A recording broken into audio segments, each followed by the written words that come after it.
1절로 11절 신명기 사실은 전체를 통해서 말씀을 나누겠습니다. 첫 열매의 봉헌규례라 하는 제목으로 말씀을 드리겠습니다. 신명기는 어떤 책이냐? 요약컨대 모세가 행한 세 편의 설교라 이렇게 말할 수 있습니다.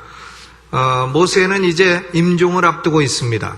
이스라엘 백성들도 광야 40년의 벌을 끝날 때가 되었습니다. 그래서 가나안 땅 입성을 앞둔 그런 시점입니다. 거기서 모세가 요단강 동편 모압 평야라 불리우는 곳에서 광야에서 성장한 신세대를 위해서 하나님의 율법을 다시 교육하는 내용이 신명기인 것입니다. 그래서 1장으로부터 시작해서 4장 43절까지가 첫 번째 설교입니다. 모세가 광야 40년을 회고하는 것입니다. 그리고 4장 44절로부터 26장 끝까지가 두 번째 설교입니다. 율법을 재교육하는 내용입니다. 그리고 27장으로부터 끝까지가 이제 세 번째 설교로서 축복이냐 저주냐 하는 경고와 선택과 약속과 그리고 모세의 최후 행적을 기록하고 있습니다. 그래서 오늘 우리가 읽은 본문은 신명기 26장으로서 모세의 두 번째 설교의 결론 부분에 해당한다 이렇게 볼 수 있습니다. 결론에서는 보통 중요한 말씀을 하게 되어 있습니다.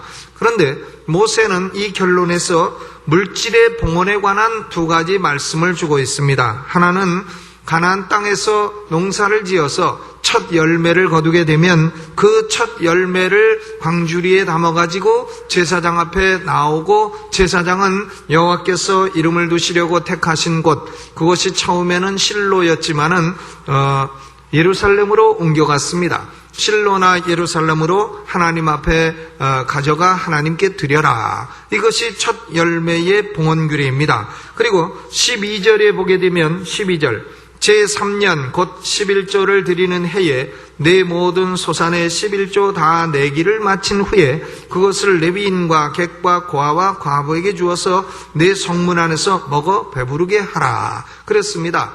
그러니까 신명기 26장은 첫 열매의 봉헌 규례가 전반부요, 후반부는 11조 규례가 후반부라 이렇게 말할 수 있습니다. 그러면 11조는 여기 보니까 3년에 한 번 드려라 그랬는데 그러면 11조라는 것이 과연 3년에 한 번 드리는 것이냐? 아닙니다. 성경에는 구약 성경에는 11조가 세 가지 종류가 있습니다. 첫째는 민수기 18장 21절로 24절에 기록된 정규 11조입니다. 이것은 정기적으로 드리는 것입니다. 제사장들의 생계를 위해서 다른 백성들이 10분의 1을 드리는 것이 정규 11조입니다. 그리고 신명기 12장 5절로부터 19절에는 절기 11조라 Festival Tithes라 하는 것이 있는데 이것은 유대인의 7대 절기에 예배에 필요한 경비 그리고 성소를 보수하기 위해서 드는 경비를 충당하기 위한 것입니다. 그리고 신명기 26장 12절 지금 모세가 말하는 것은 레위인이나 고아나 과부에게 주어서 3년에 한 번씩 11조를 거두어 약한 사람들을 구제하라 하는 구제 11조인 것입니다. 그래서 이 구제 11조를 제3의 11조라 이렇게도 부릅니다. 그러니까 구약 성경의 11조는 정규 11조와 절기 11조와 후제 11조 세 가지 종류가 있는 것이고 모세는 여기서 구제 11조에 대해서 얘기하고 있다 하는 것이죠. 그런데 모세가 두 번째 설교의 결론 부분에서 첫 열매의 봉헌과 그리고 구제 11조와 이런 물질적인 얘기를 포함시킨 이유가 뭐냐? 그것입니다. 신명기를 해석하는 주석가들은 모세가 신명기 26장에서 말하는 것은 하나님을 사랑하고 이웃을 사랑하라는 율법의 정신을 요약한 것이다 이렇게 설명을 합니다.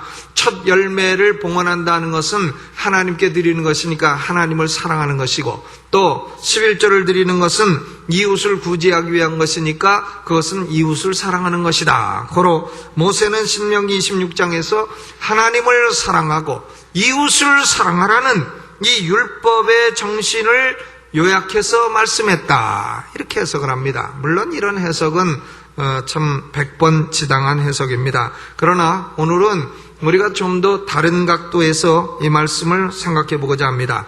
이스라엘 백성들이 첫 열매를 봉헌할 때 그냥 열매만 드리는 것이 아니고 거기 고백해야 되는 말씀이 있습니다. 그 말씀이 3절이죠. 3절 같이 읽어봅니다. 시작.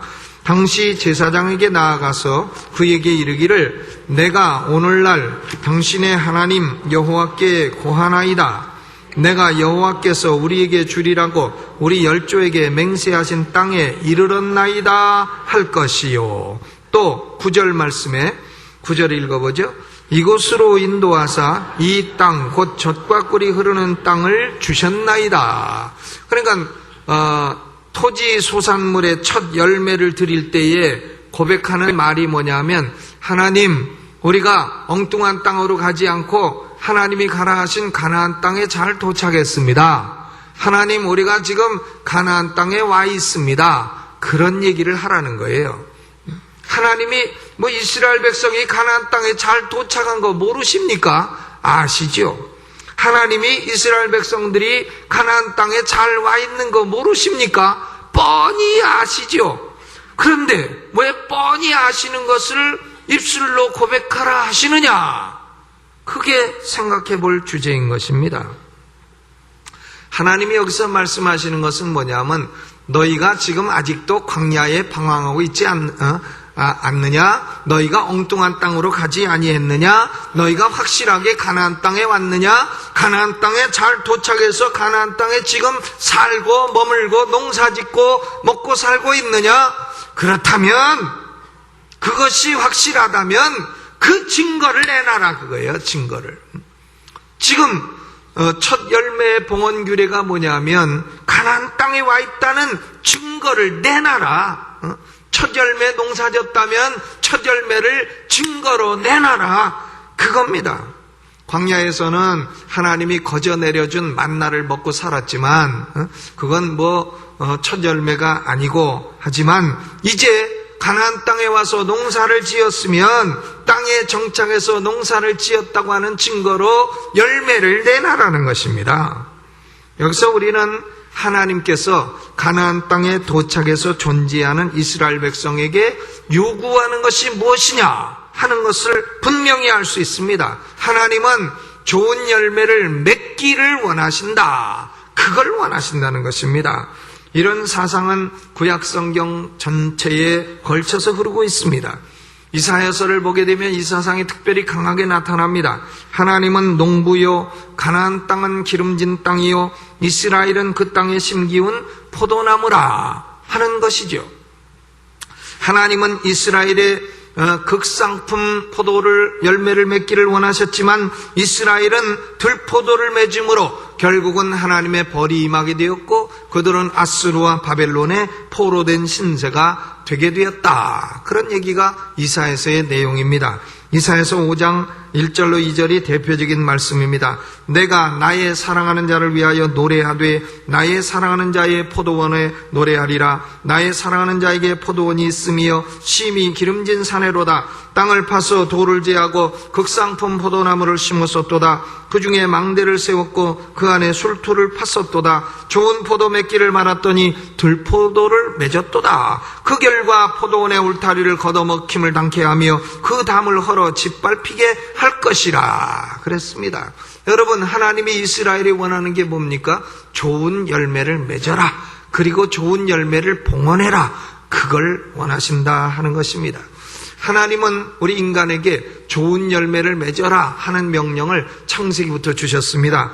창세기 1장 28절에 아담에게도 명령을 하셨습니다. 하나님이 그들에게 복을 주시며 이르시되 생육하고 번성하여 땅에 충만하라 하셨습니다. 아담과 하와가 에덴 동산에 딱 결혼해서 삽니다. 살면서 둘이 얘기합니다. 여보, 이 땅이 얼마나 좋은 거, 과일도 공짜고 다 공짜고 참 맛도 있고 좋으네. 야, 우리가 이걸 우리 둘만 실컷 먹다가 둘이 그냥 동시에 죽읍시다. 응? 애 낳지 말고 애 낳아서 기르고 참 키우고 하려면 얼마나 힘듭니까? 그러지 맙시다 하고 아담과 하와가 둘이 놀다가 죽었더라면 인류는 존재하지도 않는 겁니다. 그러므로 하나님은 생육하고 번성하여 땅에 충만하라. 이 명령을 주신 거예요. 태의 열매를 맺어라! 이 명령을 주신 겁니다. 그러므로 결혼하여 사는 여러분들이요, 애를 낳으시기를 주의 이름으로 축원합니다. 그건 선택사항이 아니에요. 필수사항이지. 하나님이 그건 아담에게 주신 명령이라 그 말입니다. 노아에게도 열매를 맺으라 명령하셨습니다. 창세기 8장 22절에 땅이 있을 동안에는 심음과 거둠이 쉬지 아니하리라. 땅이 존재하고 하늘이 존재하면 씨를 심고 나무가 자라고 열매 맺고 수확하고 이런 과정이 계속될 것이라 하는 얘기입니다. 신약에 와서 예수님은 제자들에게도 열매를 맺으라 하지 아니하셨습니까? 요한복음 15장 8절에 너희가 과실을 많이 맺으면 내 아버지께서 영광을 받으실 것이요 너희가 내 제자가 되리라 그랬습니다. 그러므로 하나님이 원하시는 것은 뭐냐? 그것은 열매 맺기를 원하시는 겁니다. 사람이 애굽에서 나와서 가나안 땅으로 들어갔다. 그건 영적으로 무슨 의미입니까? 죄와 사망의 권세에서, 마귀의 권세에서 해방되어서 구원을 받았다. 악령에서 해방되어서 성령을 받았다.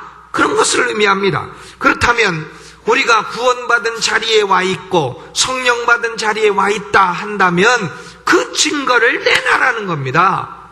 이제 구원받았고 성령 받았으니 이것으로 종치고 막 내리고 내 인생 끝이고 더 이상 할 것도 없다. 그런 게 아니고 이제 가나안 땅에 와 있으면 씨를 뿌리고 그리고 열매를 거두고 그 열매를 하나님께 증거로 봉헌해라 그 말입니다.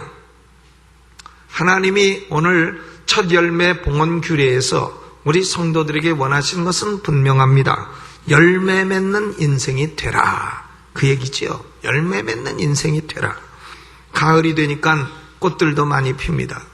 근데 저는 꽃들을 보면 메밀꽃도 있고 밤꽃도 있고 호박꽃도 있고 또 해바라기 꽃도 있고 코스모스 꽃도 있고 한데 이 코스모스는 코스모스 하늘하늘 피어있는 그 길 뭐 노래도 있고 그런데 코스모스를 볼 때마다 야, 저 꽃은 1년 내내 있다가 잠깐 폈다가 하늘하늘 하다가 그냥 지고 마는구나. 코스모스는 뭔 열매가 있는고 코스모스가 꽃을 먹는가 잎을 먹는가 뿌리를 먹는가 모르죠. 코스모스 삶아 먹으면 두통이 날지 모르겠지만 그러나 코스모스는 보면 뭐 열매 맺는 게 없습니다. 그러나 메밀꽃은 보면 꽃도 이쁘지만 메밀이란 열매가 맺히잖아요. 그걸 갈면 메밀 국수가 되고 냉면도 되고 참 얼마나 맛있는 그 국수가 됩니까? 또 밤꽃도 피면 밤이라는 열매가 맺히고 그러므로 저는 코스모스보다는 메밀꽃을 압도적으로 더 좋아해요. 근데 제 처가 일부 설교 듣더니 여보 나는 코스모스 좋아하니까 그 얘기 하지 마 그러는데 그래도 메밀꽃이 좋죠. 왜? 열매를 맺으니까. 해바라기 꽃이 좋죠. 왜? 열매를 맺으니까. 그 씨를 먹으면은 얼마나 맛있어요. 그러니까 사람들이 그걸 맛있으니까 자꾸 먹다가 뒷구멍으로 호박씨 깐다 하는 그런 속담도 나온 거 아니겠습니까? 하나님이 우리에게 원하시는 것은 고로 열매 맺는 인생이 되라 하는 거예요. 제가 어떤 분의 설교를 들으니까 며느리를 고를 때도 그 아들한테 며느리한테 한번 그 식사 대접을 해보라는 거예요. 그래서 해봐가지고 며느리 될 사람이 나는 함박스땡 먹겠어요. 이러면은 그런 며느리 데리고 오지 말라는 거예요. 그럼 뭘 사줄까 하면은 나는 보신탕 먹을래. 이런 며느리를 데리고 오라는 거예요. 왜냐하면 참 건강을 그때부터 챙기고 벌써 뭔가 좀 싸고 유익한 걸 구하는 그런 며느리를 데려와라. 뭐 그런 얘기를 들으니까 참 그럴듯합니다. 물론 뭐 보신탕 싫어하는 사람은 아니겠습니다만은. 그러므로 하나님이 원하시는 건 뭐냐? 열매 맺는 인생이 되라 하는 거죠. 우리나라 영화 가운데 최근에 뜨는 영화가 뭐냐? 가문 시리즈입니다. 가문의 영광, 가문의 위기 뭐 이런 건데 또 최근에 보니까 가문의 부활 이런 게 나왔어요. 이 목사님 영화만 봅니까? 아니요, 전 볼 시간이 없는데 차 타고 지나가다 보면 버스에 대문짝만하게 광고를 해놨으니까 안 볼 수가 있습니까? 조폭 집단이 사시미 칼을 버리고 부엌 칼을 들었다는 거죠. 그래가지고 김치 대재벌로 부활하게 된다 하는 그런 스토리라 합니다. 그런데 그 조폭 집안의 표가 참 섬찟합니다. 썰어 담궈 묻어 이거 아니에요? 김치재벌의 3대 표가 전직 조폭이라 랭귀지의 변화가 없습니다. 그냥 썰어 담궈 묻어 이게 좀 으시시한 분위기를 풍기고 있습니다. 그런데 미국에서는요 정말로 그런 사건이 있었습니다. 그게 뭐냐 하면은 BTK 킬러라 하는 살인범이 있었습니다. B는 뭐냐? B는 바인드 묶어라, T는 토처 고문을 해라, 때려라, K는 킬 죽여라. 그러니까 묶고 때리고 죽여라 하는 BTK 이런 방법으로 사람을 1970년대부터 10명씩이나 죽인 사람이 있었다 합니다. 근데 그 사람이 나이가 60세가 넘은 사람이고 이름은 데니스 레이더라 하는 이름을 가진 사람이었습니다. 그런데요 참으로 놀라운 사실은 그가 그 도시의 공무원이었으며 보이스카우트 대장이었으며 교회에서는 운영위원회의 의장이었다. 이런 놀라운 사건인 것입니다. 그와 그의 아내는 30년 동안 교회 회원이자 교회의 지도력을 장악했다는 것입니다. 평소에 그는 교만하고 사람들을 좌지우지하고 자기 말로 다 움직이려 했고 그랬으나 그의 지도력이 워낙 오랫동안 있었기 때문에 아무도 그를 도전하지 못했다는 것입니다. 여러분 보세요.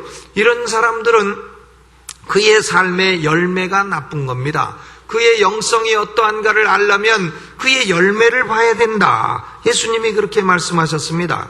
우리는 영성, 스피리추얼리티라는 말을 즐겨 쓰지만 영성을 어떻게 판단합니까? 영성이 훌륭하다, 영성이 나쁘다 어떻게 판단합니까?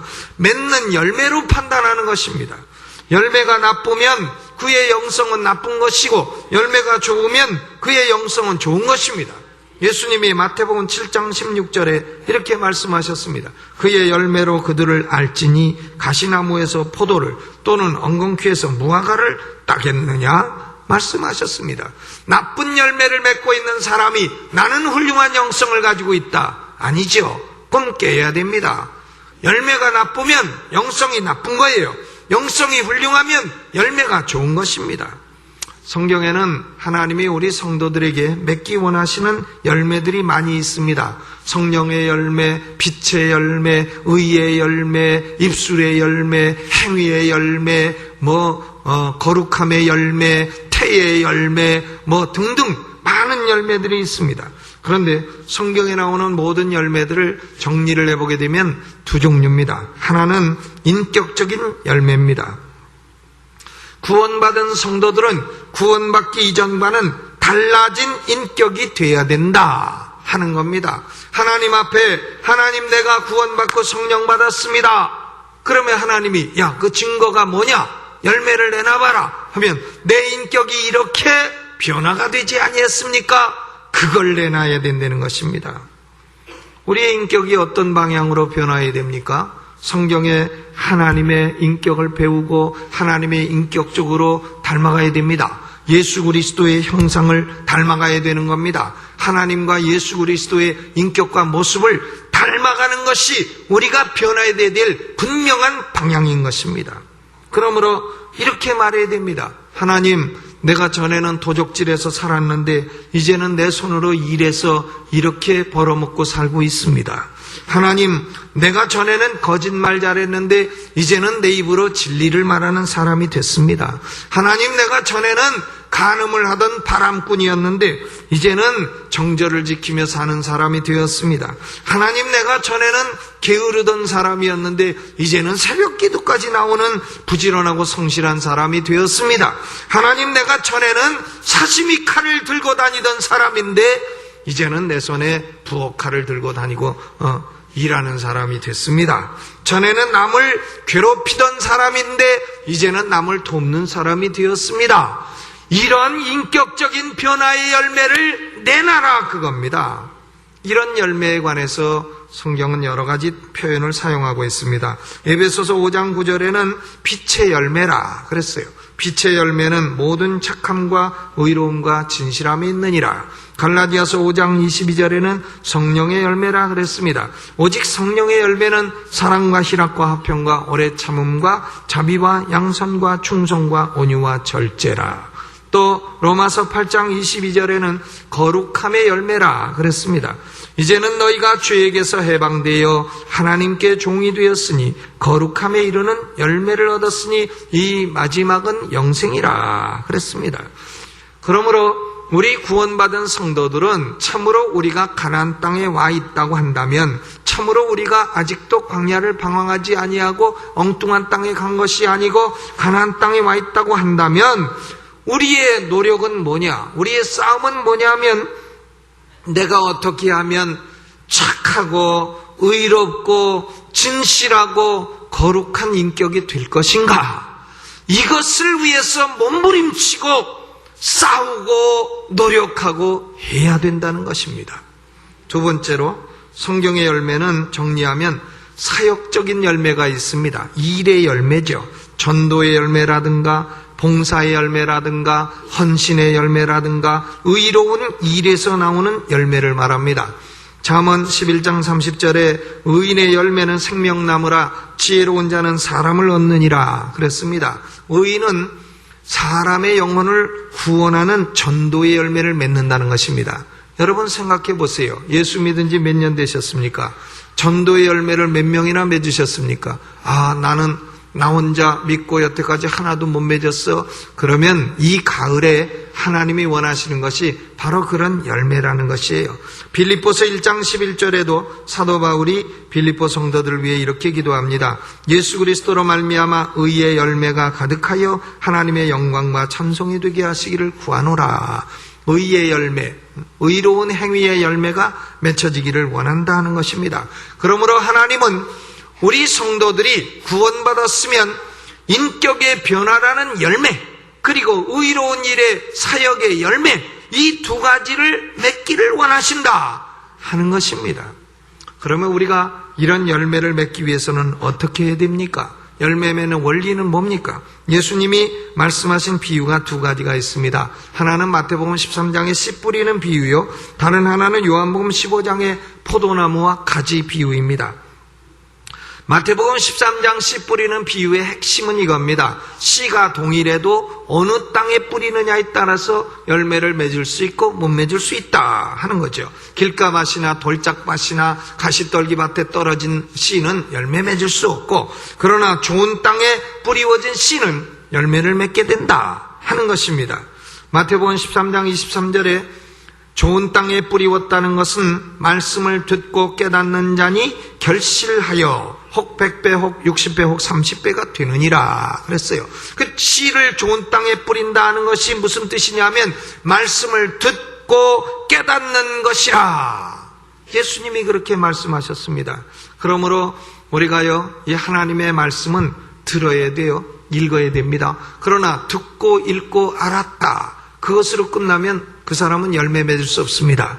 듣고 읽고 깨달아야 열매를 맺게 되는 것이에요. 깨달아야 합니다. 그러므로 우리가 하나님께 기도해야 됩니다. 하나님, 말씀을 듣고 깨닫는 은혜를 주옵소서.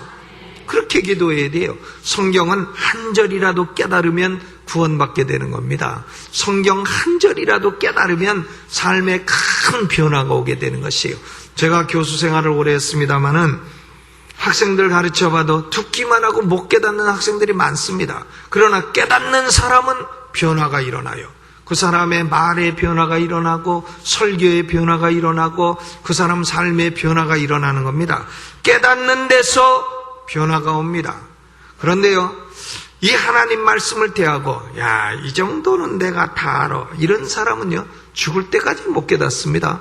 하나님 말씀 앞에 교만하면 못 깨닫습니다. 하나님 말씀 앞에는 겸손한 심령이 돼야 깨닫게 되는 것입니다. 한 절이라도 교만하면 못 깨달아요. 못 깨달았는지 깨달은지도 모르는 사람은 못 깨달은 거예요.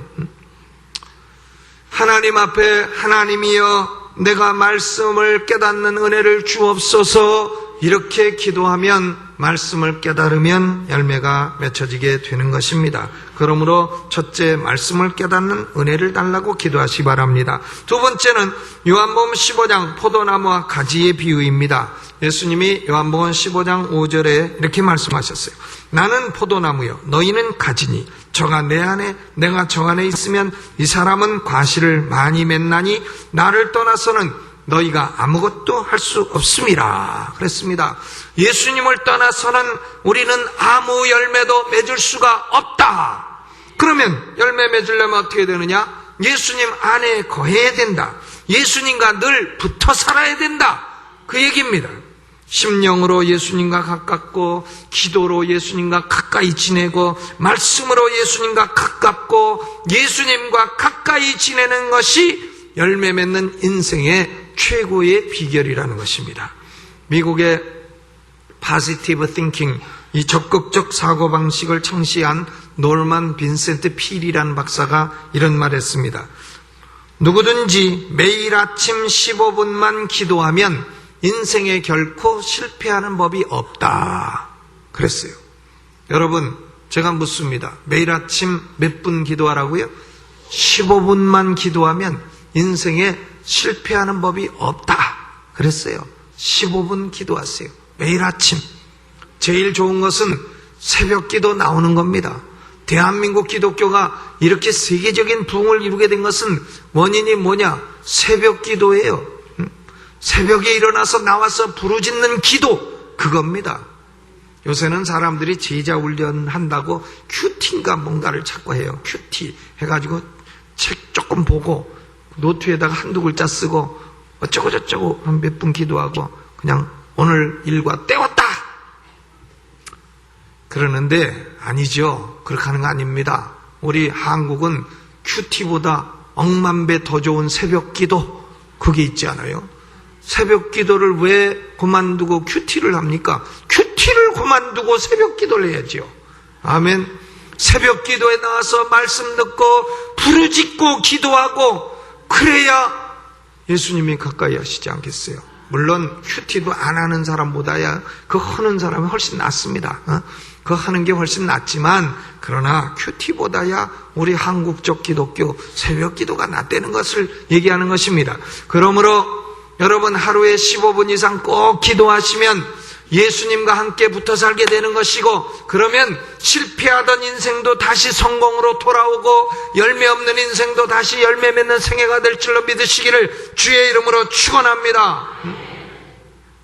에베소서 5장 11절에 우리 성도들에게는 열매 없는 어둠의 일에 참여하지 말고 도리어 책망하라 하셨습니다. 어둠은 성도들로 하여금 열매 없는 삶이 되게 합니다. 열매를 맺어도 거짓된 열매를 맺게 하는 것입니다.